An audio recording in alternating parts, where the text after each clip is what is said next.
Solitude is not for the weak. Solitude is a powerful practice, powerful way of being. But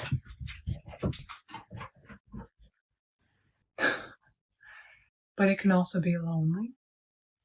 And one of the things that you'll have to do in a period of solitude is face yourself.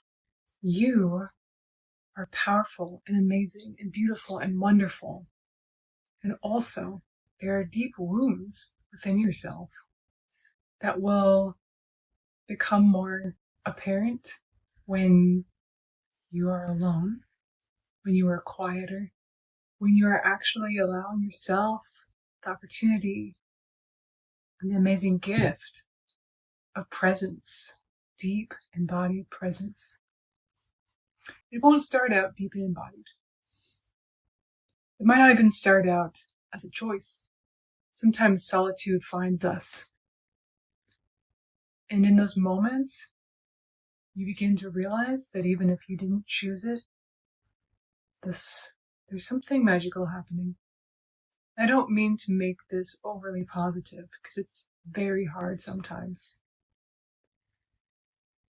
But even when you're in those moments of being present to things that you didn't even remember until now, or you didn't think were alive within you until you stilled your mind and your presence long enough to witness what was really here.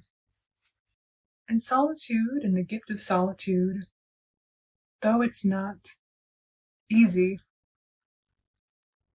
isn't meant to be a period of torture.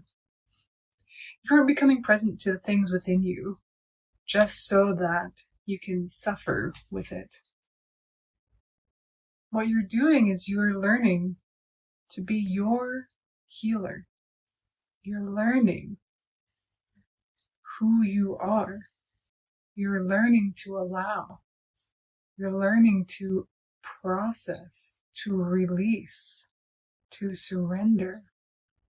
And in so doing, you create more space within yourself, the space that you've been desiring, the space that allows the beauty of you to really be in the world, allows your art, your creativity.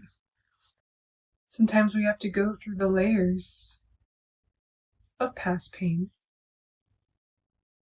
to access them. I noticed today that because I invited myself to an analog day, I was going to stay off my phone. I did that somewhat successfully, but not completely. That I found a restlessness underneath. That it being a Saturday, it being a day where I wanted adventure, and yet it rained. And for someone like myself who's been nomading and I don't have a car in this area, I can't just hop in the car and go somewhere. I would have to go through the rain out to the adventure, which is okay. But I find myself staying inside,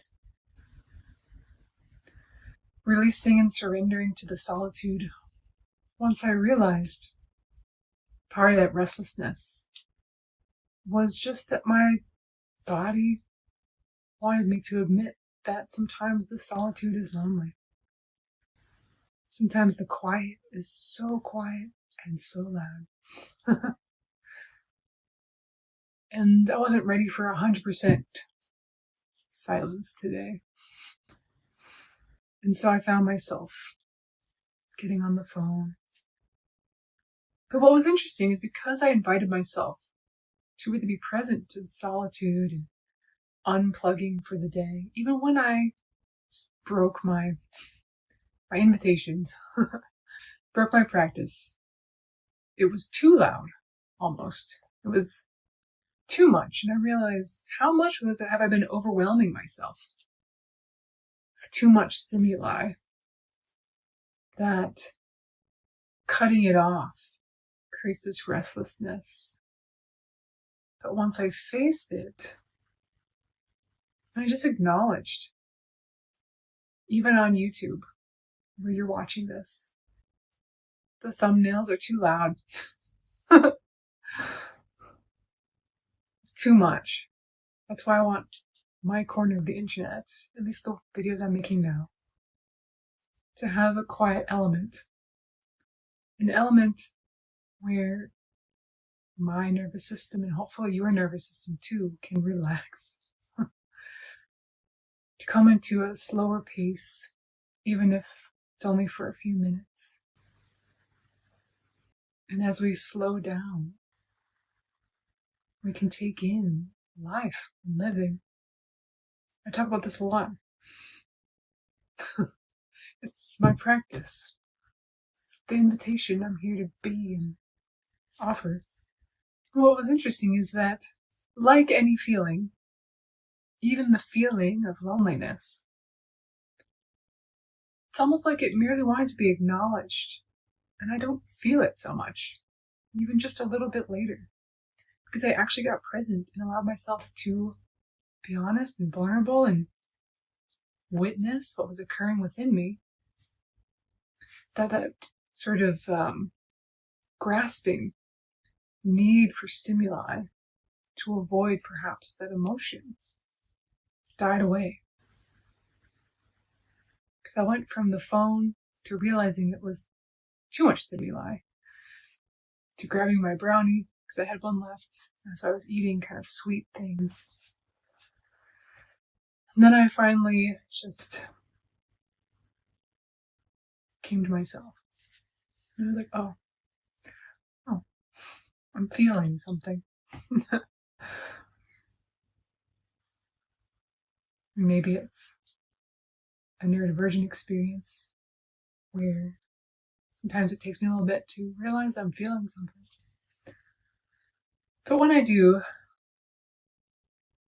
it moves through, and the space within me expands so that I can hold it, which means I'm the space that is having this human experience. That for a little bit, the solitude I've been engaging with feels a little lonely today. And that's okay. And as I admit that, as I allow myself to be present with that, it feels less heavy. You know what's interesting, especially about loneliness, if you are going through a period of solitude, that when you become present to you, when you witness you, it's like it addresses loneliness at the core. Because in one sense, I'm no longer alone. I'm actually with me. I'm actually allowing the emotion to be witnessed, felt, acknowledged, cared for. And there's this ability to have a relationship with myself, where I am both the experiencer and the one that holds the experience. And I'm realizing too how important that is to have within yourself a deep relationship with you. Because how much more effectively, more powerfully can I show up in other relationships when I actually have a relationship to me, that I can both feel and hold my own feeling, that maybe I won't project it so much to other people, that maybe I can be present to someone else having their emotion and know that they're going to be okay and I don't have to save them. And I think part of this came up because I had an old housemate message me, and he was apologizing for not being what I needed when I was going through my major loss last year. And it was funny because shortly before I went through the loss, he had said that he thought he was somebody who, knowing he had gone through his own major loss, would be the type of person to be there for people. Then it wasn't too long after that when I was suddenly that person, unexpectedly. And he wasn't a person that could really be there in that. And it was interesting to have him message many months later and just kind of apologize and say that he realized that about himself, that he thought something that didn't really end up being true at the time. And so I thought back on that friendship. And I know too that it wasn't just, that experience. There was a lot of that dynamic that I was creating because I didn't have a relationship with myself. That I was showing up for other people way more than I was even able to receive. And I kept feeling like I had to be this person that could just always be available and always be offering emotional labor, emotional support. Especially being someone who's a coach. At the time I was working at a company as a coach, and so I was just doing a lot of coaching. So I was in that frame a lot. And I began to notice, I think I even began to notice before I had that loss, that in that dynamic between me and my friend, that I was offering a lot and the quality of a lot that wasn't being offered back. And I began to make myself less available to that. And that was part of the beginning of me developing this relationship with myself, where I had to get honest about where I was co-creating dynamics that weren't actually healthy. No matter how much I thought I was offering and giving and loving and caring, they weren't actually healthy because they weren't truly honoring of myself. I wasn't allowing myself to be a part of the equation. I was just only focused on the other person. And it wasn't only one-sided. We were more activity buddies, like movie nights and going hiking sometimes. That was really more of what that relationship was. We were housemates. In a lot of ways, it was great. I actually enjoyed being housemates with him. We had a similar level of cleanliness and cared about some similar things, so we could have good conversations. But when it came to emotional labor, I definitely was the one doing that. Or a sort of like active offering, actively trying to make his life better. Or if I saw that he needed something, I would be offering ideas and things, and there's just this energy that I would pour into other people. And it's been interesting doing this traveling and having some times like this where I am in solitude. I'm in a country where I don't speak the language, so I can't just go make friends super easily. And also I tend to be someone that sticks to myself. And so this just amplifies that because the culture here really allows it.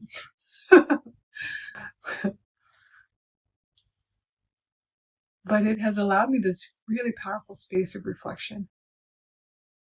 This time where I realized even more deeply how I tried to be something. And in trying to be something, I wasn't being myself. I wasn't really showing up as myself. I think even on this channel, if you go back, you can kind of see the flavor of videos was different. Which I think is okay. I think those are still helpful. The things I was thinking about at the time, and even the way I was presenting it, is still helpful for whoever finds it later on. But I feel so proud and like real and present to what I'm creating now here and how I'm showing up. And in part, that has been birthed through this solitude, through this meeting of myself, facing some heavy challenges along the way, and yet becoming more present. And also allowing and surrendering what actually is. Like, solitude doesn't have to be rainbows and butterflies all the time. Solitude sometimes is lonely. Solitude sometimes is boring.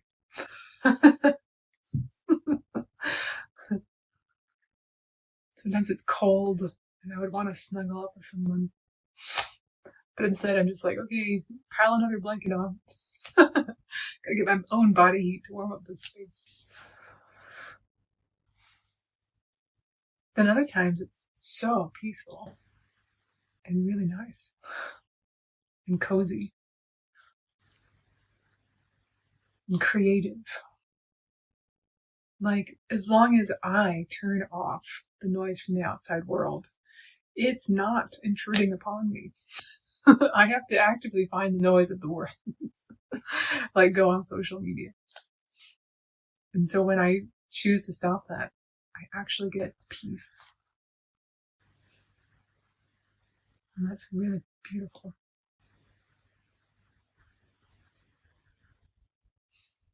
I've got less than 1 month left. I feel grateful. I'm starting to appreciate it even more because the time is coming to an end. In a few weeks, like I still have some time. And then I move into a couple of shorter house sits. And life moves on and more adventures come. I don't know everything's going to happen. I'm facing the unknown again.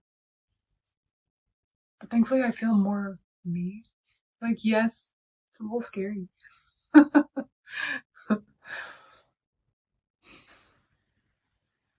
That's okay. You know what? I'm glad I said that out loud. Because as I've been allowing myself to become present to what is here today, I realized just admitting, yeah, it's a little scary. Like just in the moment of witnessing it and holding it, being the space that holds that, I feel more supported, just inside myself.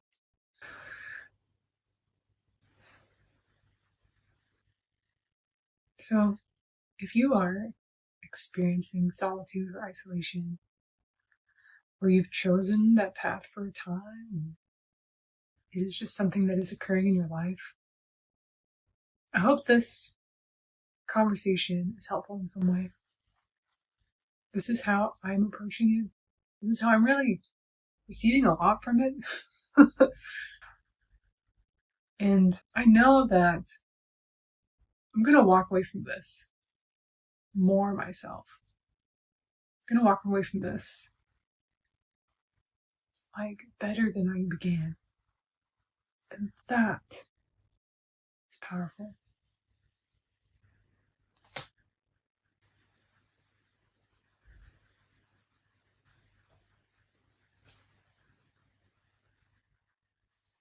Please join me here. So I want to have these conversations with you too. So if this resonates, join me. Join me on this channel. But really, it's a journey. I know people sometimes don't like the word journey, but it's an adventure. And I'll see you here again very soon.